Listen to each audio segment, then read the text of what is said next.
Este programa es auspiciado por partypoker.net. Bienvenidos a la emisión número 21 de esto que hemos llamado Seminal.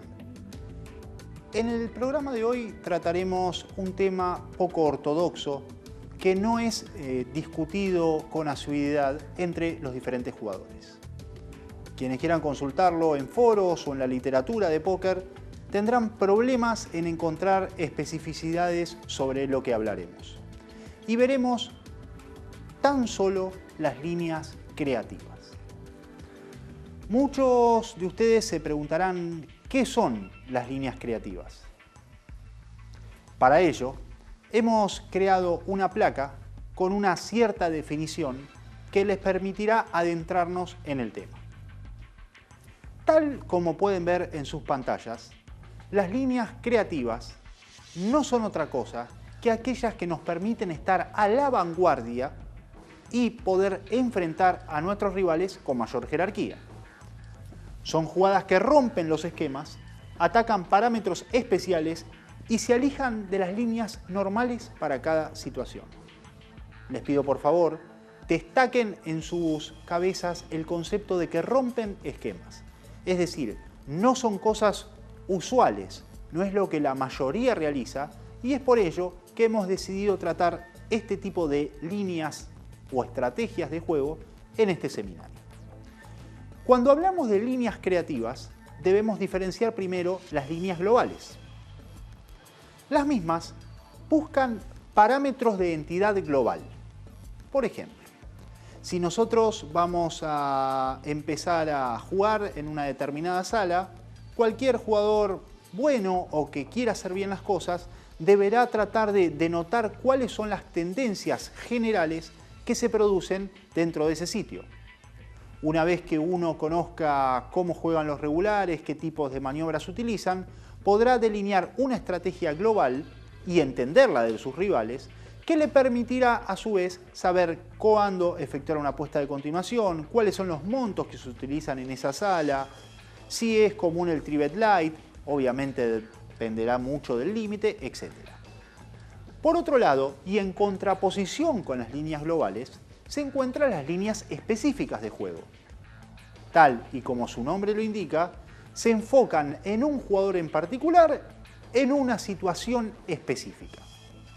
Así, cuando vemos una línea global, por ejemplo, del 3-bet, veremos que en general la sala decide 3-betear mucho, por llamarlo de una manera, desde el botón.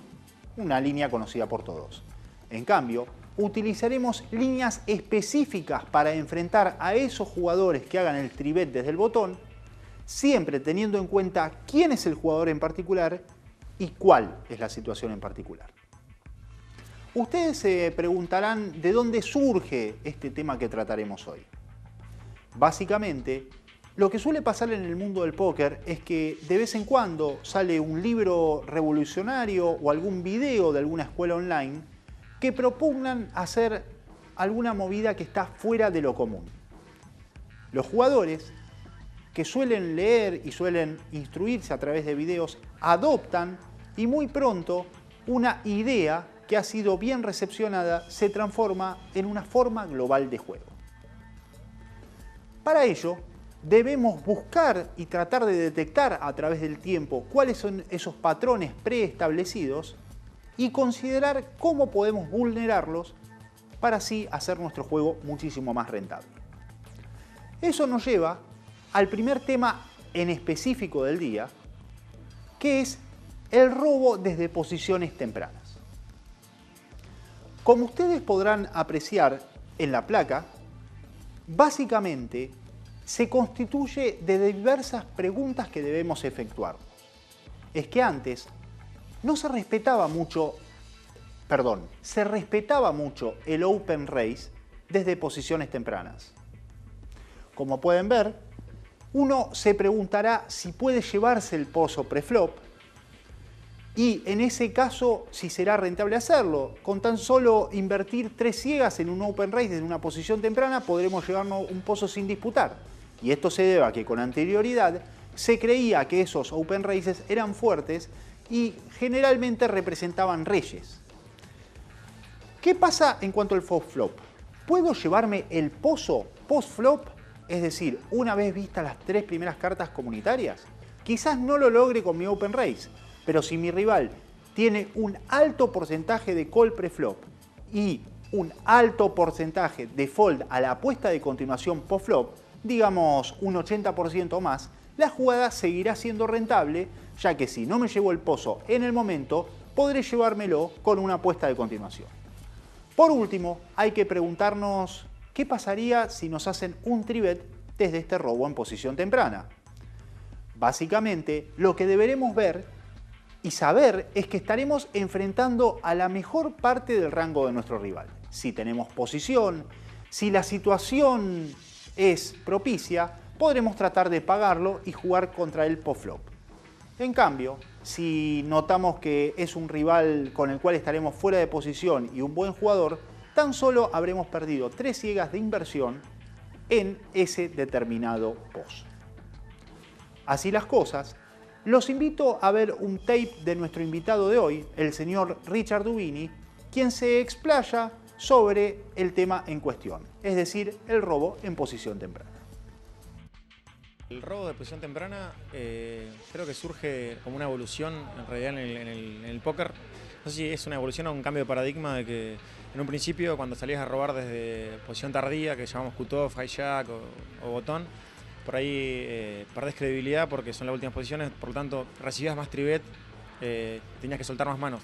O sea, el póker se fue adaptando y ahora, por ejemplo, al abrir un As-X suite UTG o un Rey 10, por ejemplo, UTG, manos por el estilo, recibimos menos tribet porque la mano parece más genuina al abrir de primera posición, porque tenemos toda la mesa atrás, obviamente, y por lo tanto nos permite abrir manos J10 suited o manos que queremos jugar con desarrollo al estar deep y por la razón de que no vamos a recibir tribet tan light como si lo hacemos de posiciones tardías.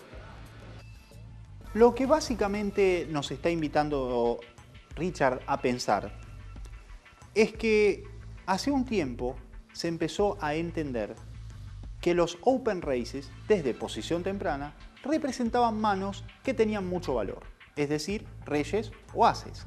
Es lo que al menos nuestros rivales pensaban. Lamentablemente, esta jugada hoy en día, por lo menos en internet, ya no es tan rentable, puesto que los rivales se han percatado de este abuso que se realiza desde las primeras posiciones, y por qué no decirlo, medias también, y han comenzado a tresbetear muchísimo más light.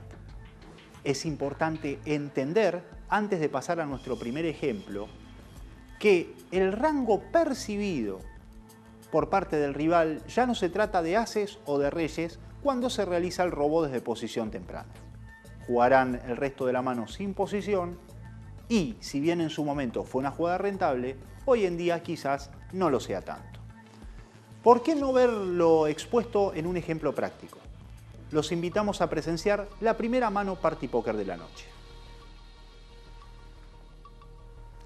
Lo que ustedes básicamente están viendo es a nuestro representante en una posición temprana, UTG más 1, que decide hacer un raise. Entendemos que es desmedido, pero es a los fines de lograr ejemplificar. Y lo único que provoca es el fold de toda la mesa. Razonen ustedes. Pónganse en la piel del rival. ¿Con qué puede haber hecho un raise desde posición temprana un jugador en una mesa full ring? Rápidamente vendrá a su memoria y sacarán como conclusión que no puede haberlo hecho con otra cosa que no sean ases, reyes o una mano por lo menos dentro del top 3. Insisto, esto hoy en día quizás no sea tan rentable, pero tuvo su momento de apogeo, y si ustedes saben mixear esta jugada y polarizar su rango, de seguro podrán sacarle la rentabilidad debida. Que nos esperen unos segundos y ya continuamos con muchísimo más seminarios y en este segundo segmento, más jugadas que salen del ordinario.